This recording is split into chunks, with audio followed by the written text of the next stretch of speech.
Assalamualaikum warahmatullahi wabarakatuh. Kami dari kelompok 3 akan mempresentasikan topik 10 tentang mengelola sumber daya manusia yang beranggotakan saya, Asmarani Amelia Kinanti, Anissa Seto Rahayu, Ilham Yuda Bahtiar, Cynthia Farahita, Vanes Monika Sari, Nurjihan Nafisa, Farhan Wahyu Aji. Overview. Proses manajemen SDM. Identifikasi dan memilih karyawan yang kompeten. Memberikan keterampilan dan pengetahuan kepada karyawan, mempertahankan karyawan yang kompeten dan kinerja bagus.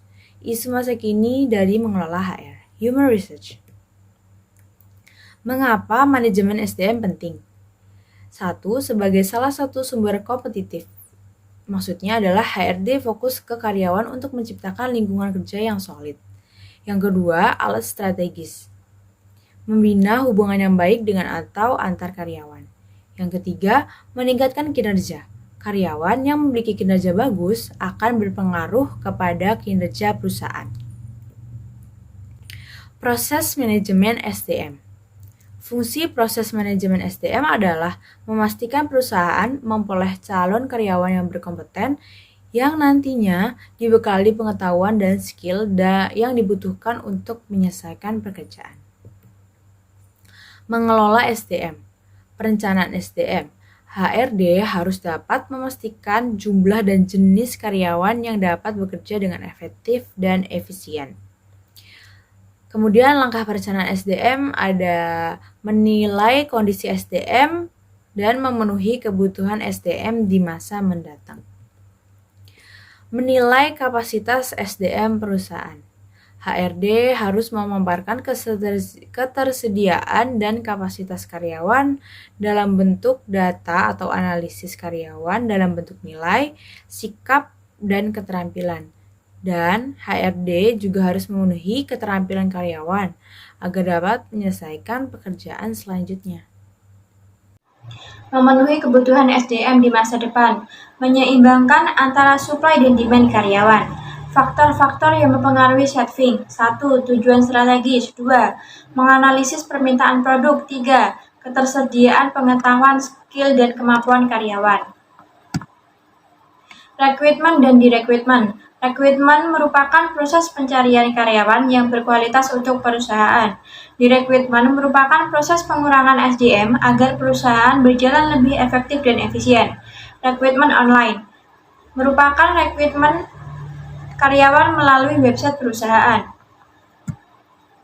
Seleksi karyawan, proses seleksi pencarian karyawan dari pelamar untuk mendapatkan kandidat yang berkompeten dan memiliki keunggulan dari pelamar lain. Beberapa contoh alat untuk melakukan seleksi seperti form aplikasi, tes tertulis, tes simulasi kerja, interview, investigasi latar belakang atau background, yang terakhir adalah tes kesehatan. Dalam menggunakan form aplikasi memiliki beberapa kelebihan seperti digunakan semua perusahaan atau lembaga, dapat berupa CV yang bisa diverifikasi atau dicocokkan, yang terakhir bisa digunakan untuk prediksi kinerja karyawan. Tes tertulis, jenis tes, intelijen, seberapakah pintar Anda, aptitude, apakah Anda bisa belajar untuk melakukan suatu pekerjaan. Attitude, bagaimana perasaan dan sikap Anda tentang suatu hal. Ability, bisakah Anda melakukan suatu pekerjaan yang bersifat spontan. Interest, apakah Anda ingin melakukannya. Kekurangan, mengidentifikasikan keterkaitan soal atau jawaban tes dengan skill yang dibutuhkan. Tes simulasi, menguji kemampuan kandidat dalam kondisi lapangan untuk menguji skill yang diperlukan untuk menyelesaikan pekerjaan. Menyediakan informasi dan pelatihan bagi karyawan.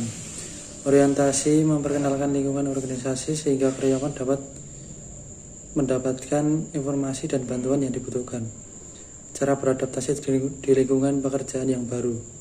Ada dua jenis, yaitu orientasi unit kerja dan orientasi organisasi. 2. Training diperlukan untuk menghadapi situasi kerja dan dinamika bisnis yang berubah sehingga karyawan perlu diberikan bekal pengetahuan untuk beradaptasi sehingga tujuan perusahaan tercapai. Jenis training, skill komunikasi, aplikasi programming, customer service, sales skill, technical skill, dan manajemen skill. Spesifik kreativitas, leadership, public speaking, etika, dan team building. Metode training. Metode training tradisional, on the job training, job rotation, mentoring, manual atau buku kerja, classroom atau klasikal. Metode training teknologi, podcast, video conference, dan e-learning.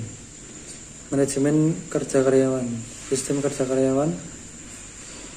Sistem manajemen kerja digunakan oleh perusahaan yang untuk menilai apakah karyawan telah bekerja secara efisien dan efektif dalam mencapai tujuan perusahaan. Beberapa metode penilaian kinerja dilakukan dengan cara esai, menilai kemampuan menulis karyawan, MBO, atau mengukur kemampuan karyawan mencapai tujuan tertentu, penilaian 360 derajat komprehensil yang melibatkan penilaian karyawan dari atasan, rekan, pejabat, dan karyawan lain. Kompensasi dan tunjangan, jenis gaji, tunjangan, intensif, bonus. Isu terkini dalam manajemen HRD. Mengatur PHK, membuka jalur komunikasi yang jujur dalam bentuk konsultasi psikologi atau konseling pada karyawan, memberikan dukungan pada karyawan yang di PHK, mengatur kinerja dalam lingkungan pekerjaan, membuka kesempatan untuk semua suku, etnis, dan agama tanpa diskriminasi. Kedua, memberikan pelatihan yang efektif. Pelecehan seksual, lingkungan yang tidak kondusif menyebabkan hal ini terjadi pada lingkungan kerja. Hubungan romantis di tempat kerja, sumber dari terjadinya pelecehan seksual. Lingkungan eksternal yang mempengaruhi manajemen SDM. Lingkungan eksternal adalah faktor-faktor yang berada di luar jangkauan kendali perusahaan yang dapat menimbulkan suatu kesempatan atau ancaman. Tujuan analisis lingkungan eksternal yaitu untuk mengetahui secara sistematis perkembangan lingkungan yang akan mempengaruhi dampak nyata terhadap kelangsungan usaha. Faktor eksternal sebagai sebab berminta SDM. 1.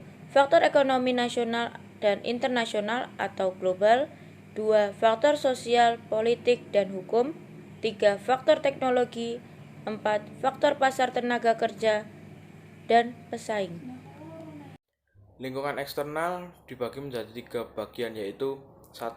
Remote environment, 2. Industry environment, 3. Operating environment. Analisis lingkungan eksternal. 1. Scanning, mengidentifikasi tanda-tanda awal perubahan lingkungan dan tren. 2. Monitoring, menemukan arti melalui observasi secara terus-menerus terhadap perubahan lingkungan dan tren.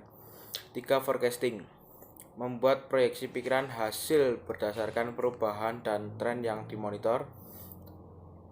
4. Assessing, menentukan waktu dan arti perubahan lingkungan dan tren terhadap strategi dan manajemen perusahaan. Kompensasi. Kompensasi merupakan pemberian balas jasa bagi karyawan, baik secara langsung yang berupa uang, maupun secara tidak langsung yang berupa balas jasa non-finansial. Tujuannya yaitu yang pertama, ikatan kerjasama, menciptakan ikatan kerjasama formal antara organisasi dengan pegawai, di mana pegawai harus mengerjakan tugasnya dengan baik, sedangkan pengusaha atau organisasi wajib membayarkan kompensasi sesuai dengan yang telah disepakati. Yang kedua, kepuasan kerja. Pegawai dapat memenuhi kebutuhan fisik, status sosial, dan yang lainnya, sehingga pegawai memperoleh kepuasan kerja dari jabatannya tersebut. Yang ketiga, pengadaan efektif. Jika program kompensasi yang ditetapkan cukup besar, maka pengadaan pegawai yang berkompetensi untuk suatu perusahaan akan lebih mudah. Yang keempat, yaitu motivasi. Motivasi dalam bekerja sangatlah penting, karena akan mempengaruhi tinggi atau rendahnya produktivitas suatu perusahaan. Tanpa adanya motivasi dari pekerja untuk bekerja sama demi kepentingan perusahaan, maka tujuan yang telah ditetapkan oleh perusahaan tidak akan tercapai. Yang kelima, stabilitas pegawai. Adanya program kompensasi atas prinsip adil dan layak serta eksternal konsistensi yang kompetitif, maka stabilitas pegawai lebih terjamin karena turnover relatif kecil. Disiplin, pemberian berjasa yang cukup besar dari suatu perusahaan ke pegawai, maka menciptakan disiplin pegawai semakin baik. Mereka akan menyadari serta menaati peraturan-peraturan yang berlaku. Yang terakhir, pengaruh serikat buruh. Adanya program kompensasi yang baik, pengaruh serikat buruh dapat dihindarkan dan pegawai akan berkonsentrasi pada pekerjaannya masing-masing. Metode penetapannya yaitu 1.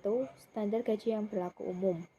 Beberapa jabatan harus dibayar lebih dari yang seharusnya, dikarenakan oleh desakan pasar, terutama untuk jabatan yang sulit untuk diisi lowongannya. Yang kedua, produktivitas. Perusahaan harus meraba agar tetap hidup, sehingga pegawai akan digaji sesuai dengan produktivitasnya masing-masing. Yang ketiga, kebijaksanaan. Beberapa perusahaan memiliki kebijaksanaan yang menyebabkan mereka harus mengadakan penyesuaian terhadap gaji yang telah ditetapkan. Yang keempat yaitu peraturan pemerintah. Pemerintah turut campur dalam menentukan beberapa kebijakan yang berkaitan dengan tenaga kerja, di antaranya yaitu penentuan upah minimum regional, penentuan upah lembur, pembatasan usia kerja, dan pembatasan jam kerja. Yang kelima, nilai yang sebanding dengan pembayaran yang sama. Comparable work berarti pembayaran yang sama untuk pekerjaan yang sama. Jika pekerjaan yang dilakukan oleh karyawan tersebut lebih sulit daripada pekerjaan yang dilakukan oleh karyawan lainnya, maka sebanding dengan peningkatan kompensasi yang diperolehnya. Jenis-jenis kompensasi, yaitu yang pertama, berdasarkan langsung atau tidaknya pembayaran, dibagi menjadi 2. Kompensasi pembayaran langsung, yang contohnya gaji, upah, bonus, dan lain sebagainya. Kompensasi tidak langsung, yang contohnya tunjangan askes, pensiun, hari tua, dan lain-lain. Yang kedua, berdasarkan cara perhitungan. Kompensasi terdiri atas kompensasi prestasi kerja. Gaji atau upah yang diberikan kepada karyawan berdasarkan prestasi kerja yang dihasilkan dalam suatu perusahaan. Kompensasi berdasarkan lama bekerja. Gaji atau upah yang diberikan berdasarkan lamanya karyawan menyelesaikan suatu pekerjaan. Kompensasi berdasarkan senioritas. Gaji atau upah yang dibayarkan berdasarkan masa kerja dan loyalitas karyawan terhadap organisasi atau perusahaan.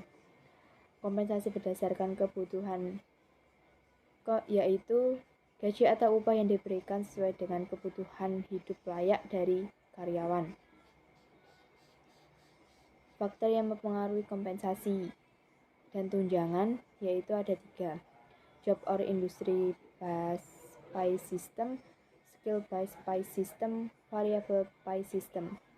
Job based or industry based pay system diantaranya employees tenure and performance, pemberian gaji dan tunjangan berdasarkan masa kerja dan kinerja. Kind of job performance, pemberian gaji dan tunjangan berdasarkan jenis pekerjaan. Kind of business, yaitu pemberian gaji dan tunjangan berdasarkan jenis industri. Unionization, yaitu pemberian gaji dan tunjangan dengan memperhatikan apakah karyawan perusahaan tergabung dalam serikat pekerja atau union. Karyawan di perusahaan atau industri yang masuk dalam union memiliki daya tawar lebih tinggi. Labor or capital intensive, yaitu pemberian gaji dan tunjangan berdasarkan jenis industri. Manajemen filosofi, yaitu pemberian gaji dan tunjangan berdasarkan filosofi suatu perusahaan terhadap sistem upah dan tunjangannya. Geographical location, yaitu pemberian gaji dan tunjangan berdasarkan lokasi suatu perusahaan. Company profitability yaitu pemberian gaji dan tunjangan berdasarkan keuntungan yang didapatkan suatu perusahaan.